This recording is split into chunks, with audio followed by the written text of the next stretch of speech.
Assalamualaikum warahmatullahi wabarakatuh. Selamat pagi untuk adik-adikku yang sedang mengikuti vertasi tahun pelajaran 2020-2021. Habis ini kita akan sampai ke materi selanjutnya, yaitu tentang materi bullying yang akan disampaikan kepada Bapak Wakak Kepolsek Cermi. Untuk Bapak Alimin kami persilakan. Assalamualaikum warahmatullahi wabarakatuh.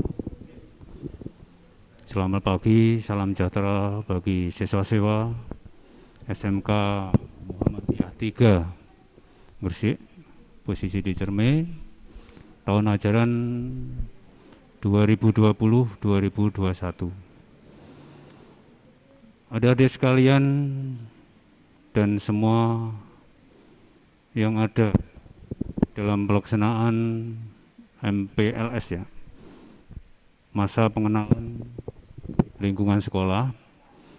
Dan ini kami nama Alimin Tunggal pangkat Ibda, jabatan Wakapolsek Cermi. Sesuai dengan surat yang masuk dari SMK 3 Muhammadiyah. Ulangi, SMK Muhammadiyah 3 Gresik, dengan tema menggali jiwa entrepreneur dengan karya nyata. Materi yang akan kami sampaikan hari ini adalah sesuai dengan surat yang masuk juga, anti bullying di sekolah.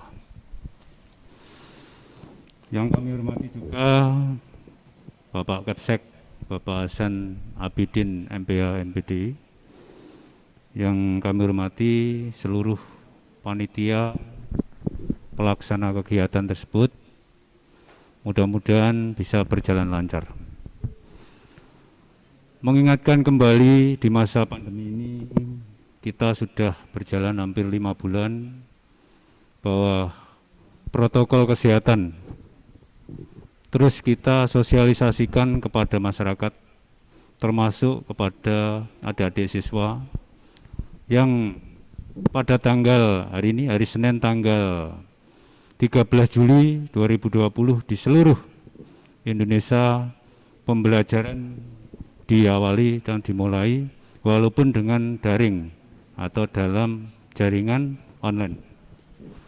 Tidak mengurangi semangat untuk belajar, mari kita sama-sama mentaati, mematuhi protokol kesehatan yang sudah dianjurkan pemerintah sesuai dengan Perbup nomor 22 tahun 2020.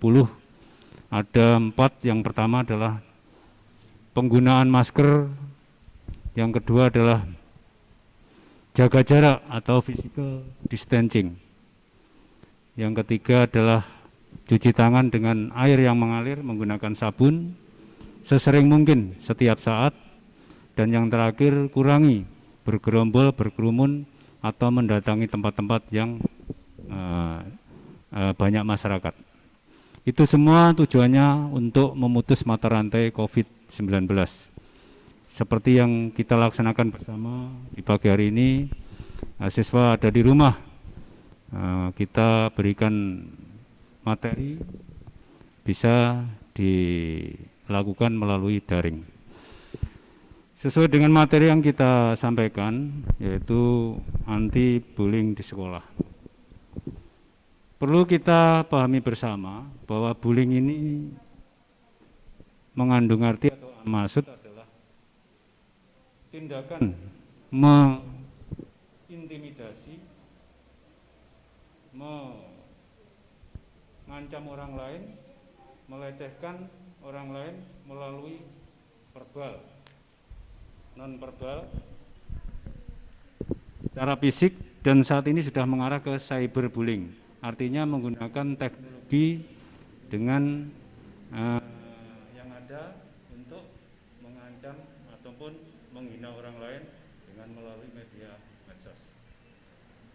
Oleh sebab itu, kegiatan bullying ini betul-betul komit bahwa menurut catatan dari KPAI Republik Indonesia, yaitu kasus bullying ini menempati urutan keempat, bahwa perlakuan ini bisa diawali mulai TK sampai ke universitas, terutama yang sudah terjadi ya sebagai contoh ya membuli, mengecam seenaknya dengan kata-kata yang kasar. Seperti yang terjadi, kita ambil contoh yang sudah ditangani Polrestabes Surabaya adalah Bu Risma ya, wali kota kita Surabaya telah dibully orang Jakarta.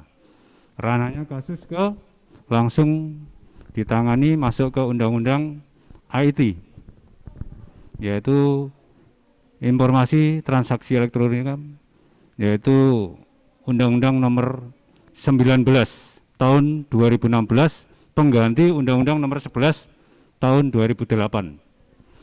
Ya, di situ nanti kita jelaskan, kita bongkar, oh kalau kita mengancam, menjelekkan atau mengancam orang lain melalui medsos itu ada undang-undangnya ITE. Ancaman hukuman juga cukup ya, 4 tahun dengan denda Rp750.000 ya. Mohon diingat, jadi rekan-rekan atau adik-adik sekalian mohon ya, tidak melakukan itu ya. Dari sekolah sudah memberikan sosialisasi seperti ini, kami harap bekerja sama ya, kerjasamanya untuk menjadi siswa-siswa yang diharapkan sesuai dengan tema tadi, menggali jiwa entrepreneur dengan karya nyata. Terus bullying ini sudah terjadi sejak lama juga ya. Ini sudah biasa dilakukan kepada ya, sesama siswa yang mungkin sasarannya adalah siswa-siswa yang lemah, artinya siswa-siswa yang kurang bersosialisasi sehingga dibullying dengan candaan atau tawaan yang melebihi batas. Terkait dengan itu, permasalahan ini tidak bisa dibiarkan begitu saja. Kami mohon peran serta guru dan kepekaan seluruh orang tua dan teman-teman ya, siswa, sesama siswa ya, itu sangat-sangat dibutuhkan. Apa yang dipersiapkan bila di sekolah menghadapi situasi seperti ini? Ya.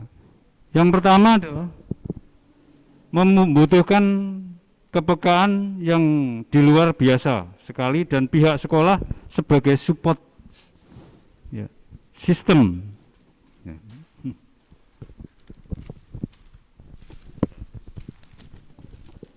Orang tua untuk mengetahui ada tidaknya aktivitas bullying di sekolah ini. Karena memang aktivitas guru mungkin taunya hanya tampak-tampak korban-korbannya saja. Orang tua atau guru harus cepat memberikan respon terhadap perubahan-perubahan perilaku dari seorang anak karena menjadi korban bullying. Biasanya anak-anak yang menjadi korban bullying ini umumnya seringkali dehidrasi mental atau penurunan mental. Apa dampak dari penurunan mental itu? Ada beberapa yang sangat dirasakan sekali oleh siswa ini. Yang pertama mungkin tidak mau pergi ke sekolah karena takut ya. Terus yang kedua tidak bersemangat belajar. Terus yang ketiga ketakutan yang berlebihan manakala menjumpai anak atau sesama teman yang membullying. Yang keempat malah disertai mood yang berubah-ubah maupun tidak optimal, artinya tidak normal. Yang menjadi catatan sendiri adalah bystander. Apa bystander? Adalah saksi teman-temannya pada saat terjadi kasus pembulingan itu tidak ada yang berani mempunyai kemampuan untuk melapor ke sekolah. Nah, ini yang perlu menjadi catatan bahwa teman-teman yang menjadi orang melihat langsung kasus pembulingan ini sementara ini tidak ada keberanian untuk melapor maupun memberitahu kepada pihak sekolah maupun orang tua. Oleh sebab itu kami melalui sosialisasi ini mengharapkan sekali para siswa-siswa yang akan mengikuti pelajaran di SMK Muhammadiyah 3 Gresik menjadi contoh atau teladan tidak terjadi kegiatan seperti ini di sekolah ini. Korban bullying ya, ternyata juga butuh pertolongan. Analoginya ada satu domba di gurun pasir. Itu merupakan santapan lezat bagi harimau maupun serigala. Oleh sebab itu, kami punya tip-tip untuk menghindari bullying. Sebelum kita sampaikan itu, apa yang menjadi atau mendasari anak atau orang itu punya keinginan untuk membullying atau membuli, mengejek dengan canda tawa yang di luar batas. Yang pertama, orang tersebut mungkin mencari pengakuan atau jati diri, perhatian. Ya.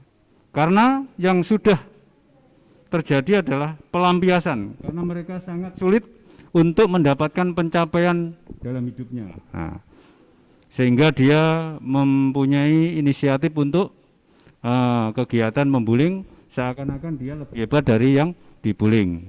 Ya. Terus yang kedua adalah orang yang lebih lemah untuk dijadikan korban mereka, karena agar terlihat dia lebih hebat dari mereka, termasuk korbannya. Ya. Itu adalah sasaran dari bullying. Untuk tipnya yang pertama adalah kita harus berusaha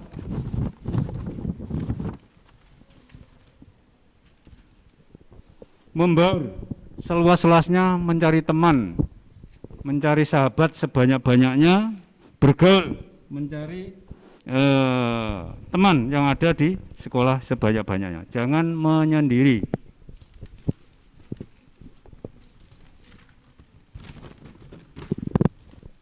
Terus yang kedua adalah jangan takut ya, manakala di depan mereka kita upayakan bersikap sewajarnya aja, seperti biasa.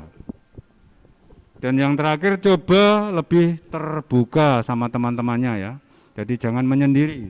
Sampaikan apa yang telah dialami, mungkin lebih fokusnya ke curhat ya, ke teman-temannya yang dialami bisa disampaikan, jangan tertutup. Ya. Dalam hal ini, dalam undang-undang ada sanksi-sanksi yang mereka lakukan terkait dengan pembulingan ataupun mengejek di luar batas.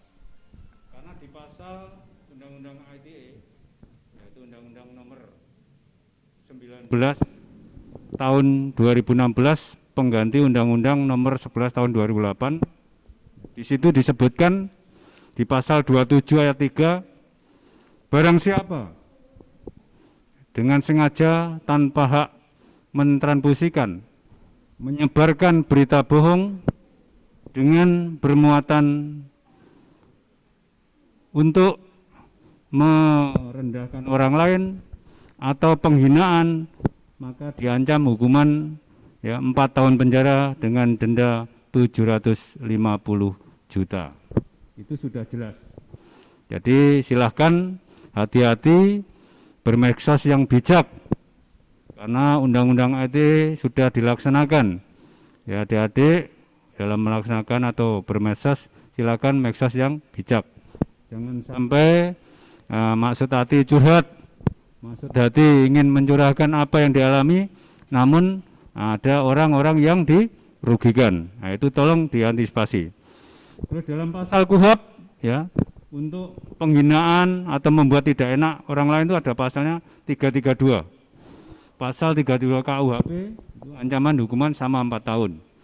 Terus pasal 351 kalau mengarah ke penganiayaan. Ya.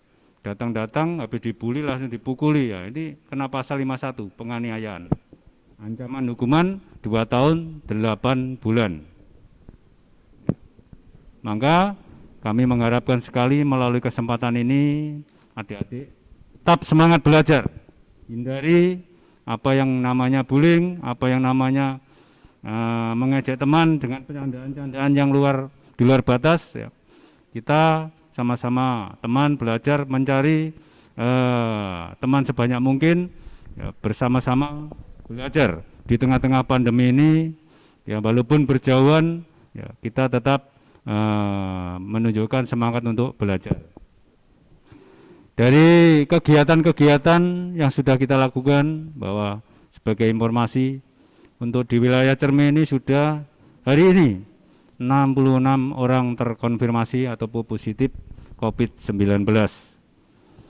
Ada 25 desa di Cerme, namun yang sudah positif ada 20 desa. Ya, silakan untuk adik-adik sekalian walaupun di rumah tetap ya menggunakan masker maupun cuci tangan dengan jaga jarak. Itu semua dengan harapan bahwa COVID-19 bisa ditekan sehingga kita bisa memutus mata rantai penyebaran COVID-19.